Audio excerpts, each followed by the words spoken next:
안녕하세요. 이동열 목사와 함께하는 매일 성경 큐티 시간입니다. 오늘 우리가 함께 나눌 본문은 요한복음 4장 43절에서부터 54절 말씀입니다. 여러분, 우리는 언제 예수님을 가장 간절히 찾게 될까요? 대개는 삶이 잘 풀릴 때가 아니라 아무리 애써도 손에 잡히는 게 없을 때 내심으로는 더 이상 어떻게 할 수 없을 때입니다. 요한복음 4장은요, 그런 사람들의 이야기로 가득한 장입니다. 사마리아 여인은 남들 눈피해 정오에 물을 길르러 나왔다가 자기 인생의 가장 깊은 갈증을 마주하게 되었고, 수가성 사람들은 이제 우리가 친히 듣고 믿노라 고백하게 되지요. 그리고 오늘 본문 요한복음 4장 43절부터 54절에는 한 아버지의 절박한 걸음이 등장합니다. 여러분, 이 사람은요, 왕의 신하입니다. 지위도 있고 힘도 있고 말 한마디면 사람을 움직일 수 있는 사람이었습니다. 그런데 오늘 본문에서 그의 직함은 아무 의미가 없었어요. 그럼 단 한 가지 이름으로만 서 있습니다. 죽어가는 아들을 둔 아버지. 오늘 본문은 이렇게 묻습니다. 절박함은 믿음인가? 간절하면 다 믿음인가? 그리고 한 걸음 더 깊이 묻습니다. 기적을 바라서 예수님을 찾는 것과 예수님의 말씀을 믿는 것은 같은 것인가?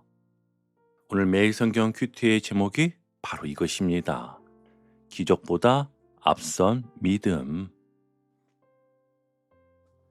자, 본문의 시작인 43절을 보면 이렇게 시작이 됩니다. 이틀이 지남에 예수께서 거기를 떠나 갈릴리로 가시며. 아멘. 이 이틀은 그냥 시간 표시가 아닙니다. 사마리아 사람들은 예수님을 붙들고 우리와 함께 머물러 달라고 요청했고, 예수님은요, 그 요청을 외면하지 않으셨습니다. 유대인들이 피하던 땅, 오래 버림받았던 사마리아에서 예수님은 이틀이나 머무르십니다. 그리고 나서 갈릴리로 향하시죠. 그런데 44절에서 분위기를 바꾸는 말씀이 하나 나옵니다. 친히 증언하시기를 선지자가 고향에서는 높임을 받지 못한다 하시고. 아멘. 이 말씀은요, 사람들이 나를 싫어한다는 뜻이 아닙니다. 여기서 높임을 받지 못한다는 말의 핵심은 이것이에요. 사람들이 낮아지지 않는다는 뜻입니다. 높이 계신 분이 문제인 게 아니라 낮아지지 않는 사람들이 문제라는 말이죠. 그런데 바로 이어지는 45절을 보면은요, 조금 이상한 장면이 나옵니다. 갈릴리에 이르심에 갈릴리인들이 그를 영접하니. 아멘. 어, 높임을 받지 못한다더니 영접은 했다는 겁니다. 그런데 성경은 곧바로 그 이유를 분명히 밝혀줍니다. 이는 자기들도 명절에 갔다가 예수께서 명절 중 예루살렘에서 하신 모든 일을 보았음이더라. 아멘. 즉 갈릴리 사람들이 예수님을 영접한 이유는 분명했습니다. 예수님이 누구신지 알아서가 아니라 예루살렘에서 무슨 일을 하셨는지 보았기 때문이었죠. 여러분, 이 장면 굉장히 현실적이지 않습니까? 마치 이런 겁니다. 회사에서, 교회에서, 가정에서 누군가가 갑자기 주목받기 시작하면 그때서야 다가오는 경우 말입니다. 아, 그 사람 요즘 잘 나간다며? 요즘 하나님이 쓰신다더라. 이번에 간증 들어봤어? 그 사람 자체가 아니라 그 사람에게 붙은 결과 때문에 가까이 오는 것이죠. 갈릴리 사람들의 영접은요, 존재를 향한 영접이 아니라 가능성을 향한 환영이었습니다. 그래서 예수님은 환영받고 계셨지만 아직 높임받고 계시지는 않은 상태였어요. 말하자면 예수님을 주인으로 모신 게 아니라 필요한 분으로 받아들인 것이었지요. 여러분은 어떠신가요? 우리의 신앙생활에서도 예수님을 주님이라고 부르지만 사실은요, 잘 될 때는 가까이, 안 풀리면 잠시 거리 두고 필요할 때 다시 찾는 그런 관계는 아니었는지요. 오늘 본문은 그 아주 미묘한 지점을 정확히 짚어냅니다. 자, 이제 우리 삶으로 조용히 가져와 보겠습니다. 오늘 이 장면이 내 삶의 어디와 닮아 있는지 잠깐만 떠올려 보세요. 혹시 이런 모습은 아니었을까요? 기도할 때요. 하나님, 이번만 잘 되게 해주세요는 있지만, 주님, 주님이 누구신지 믿습니다라는 고백은 빠져 있지는 않았는지요. 또 교회에서는 말씀이 아니라 간증, 성과, 결과에 더 귀가 기울어 있지는 않았는지요. 가정에서도요. 하나님 믿었더니 왜 아직도 이래요? 라며 믿음을 조건부로 계산하고 있지는 않았는지요.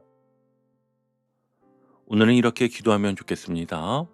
주님, 제가 주님을 필요한 분으로만 모셨다면 오늘 그 자리를 내려놓게 하소서. 보여주셔서 믿는 신앙이 아니라 말씀하셨기에 믿는 신앙으로 한 걸음 나아가게 하소서. 아멘. 여러분, 오늘 본문은 아직 기적이 시작되기 전입니다. 하지만 이미 믿음의 방향을 묻고 계시는 장면이죠. 그리고 이 질문은 오늘도 여전히 우리를 향해 있습니다. 너는 무엇을 보고 믿느냐? 아니면 내 말을 믿겠느냐? 46절부터 이야기가 본격적으로 움직이기 시작합니다. 예수께서 다시 갈릴리 가나에 이르시니 전에 물로 포도주를 만드신 곳이라. 아멘. 요한은 일부러 이 장소를 다시 강조합니다. 마치 우리에게 이렇게 묻는 것 같습니다. 여기서 무슨 일이 있었는지 기억하느냐? 이곳은 이미 표적이 일어났던 자리이다. 그리고 바로 그곳에 한 사람이 등장하지요. 왕의 신하가 있어 그의 아들이 가버나움에서 병들었더니. 아멘. 여러분, 이 사람은요, 사회적으로 보면 이미 성공한 사람입니다. 권력도 있고 영향력도 있고 정말 말 한마디면 문이 열리는 위치에 있는 사람이에요. 그런데 인생에는 권력으로도 막을 수 없는 순간이 옵니다. 아들이 병들었습니다. 그것도 거의 죽게 되었다고 말할 만큼 위중한 상태였습니다. 그래서 이 사람은 자기 신분을 내려놓고 험한 길을 넘어 예수님을 찾아온 것이었어요. 47절을 보면 이렇게 말합니다.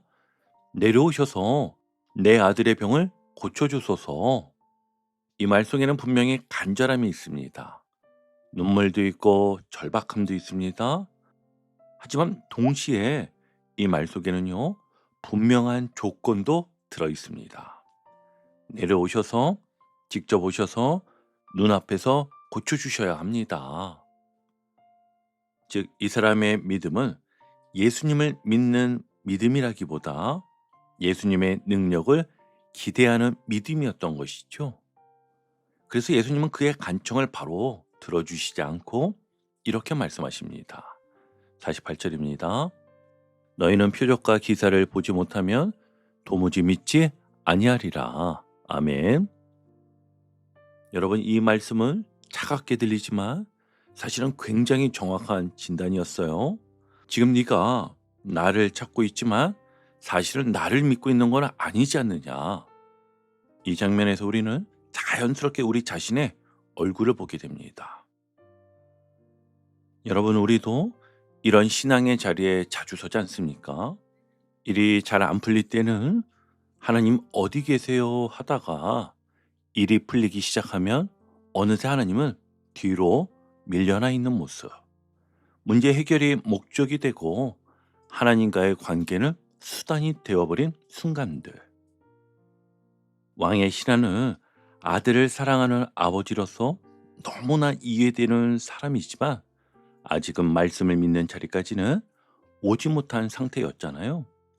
그래서 예수님은요, 그를 밀어내는 것이 아니라 그의 믿음의 방향을 바꾸고 계신 것입니다. 자, 이제 이 장면을 우리 삶에 그대로 가져와 보겠습니다. 혹시 이런 기도를 드린 적은 없으신가요? 하나님, 이것만 해결해 주시면 그 다음엔 정말 잘 믿을게요. 이번에만 응답해 주시면 그땐 진짜 헌신할게요. 여러분, 이런 기도 자체가 틀린 기도라는 게 아닙니다. 간절함은 결코 죄가 아니죠. 하지만 오늘 본문은 우리에게 이렇게 묻습니다. 그 간절함의 끝에 무엇이 있느냐? 그래서 오늘은 이렇게 기도해 보면 좋겠습니다. 주님, 제가 주님을 믿는다고 말하면서도 사실은 주님의 능력만을 붙들고 있었다면 오늘 그 사실을 보게 하소서. 문제 해결보다 주님의 말씀을 신뢰하는 자리로 저를 이끌어 주소서. 이 기도는요, 우리의 믿음을 무너뜨리는 기도가 아니라 더 깊게 만드는 기도입니다. 자, 이제 마지막 세 번째 단락인데요. 그 시작인 50절은 오늘 본문의 가장 결정적인 전환점입니다. 예수께서 이르시되 가라, 네 아들이 살아있다 하시니. 아멘. 예수님은 결국 가지 않으십니다. 손을 얹지도 않으십니다. 기도의 형식도 없었습니다. 오직 말씀만 하십니다. 그리고 이어지는 문장이 이 본문의 핵심이 되는데요. 함께 보시면 그 사람이 예수께서 하신 말씀을 믿고 가더니.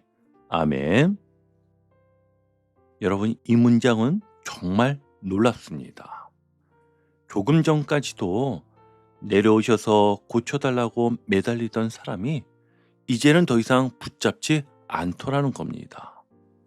확인하지도 않고 증거를 요구하지도 않고 결과를 본 다음 움직이는 것도 아니었습니다.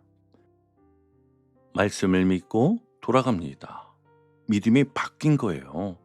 표적을 구하던 믿음에서 말씀에 기대는 믿음으로요.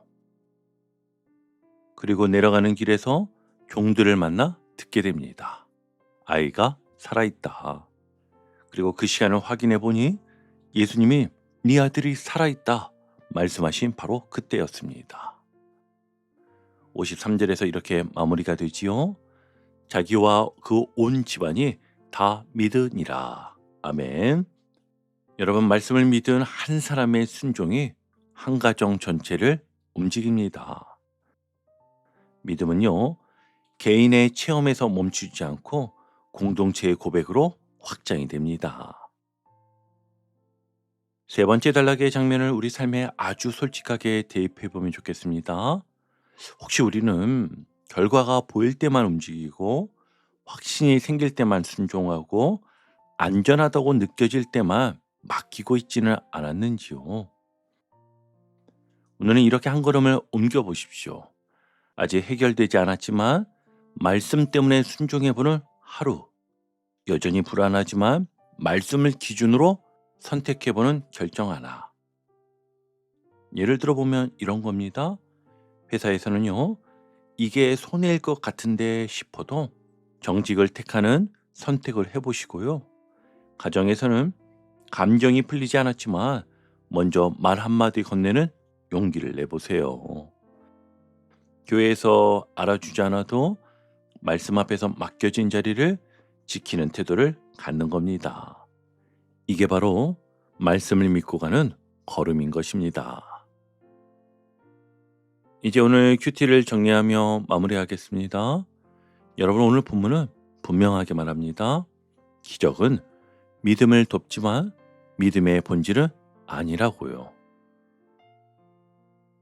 예수님이 원하시는 믿음은요, 눈으로 확인한 뒤에 믿음이 아니라 말씀을 붙들고 움직이는 믿음이었습니다.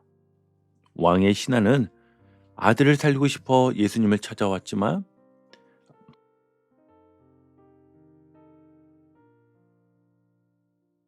왕의 신하는 아들을 살리고 싶어 예수님을 찾았지만 그 과정에서 말씀을 믿는 사람으로 변화되었지요. 오늘 이 말씀은 우리에게 이렇게 묻습니다. 너는 무엇을 보고 믿느냐? 아니면 내 말을 믿겠느냐? 기적보다 앞선 믿음으로 오늘 하루를 살아가는 저와 여러분 되시기를 주님의 이름으로 축복합니다. 아멘. 오늘도 복음의 기쁨과 확신으로 승리하는 하루 되시길 축복합니다. 함께 해주셔서 감사합니다. 내일 큐티 시간에 다시 뵙겠습니다.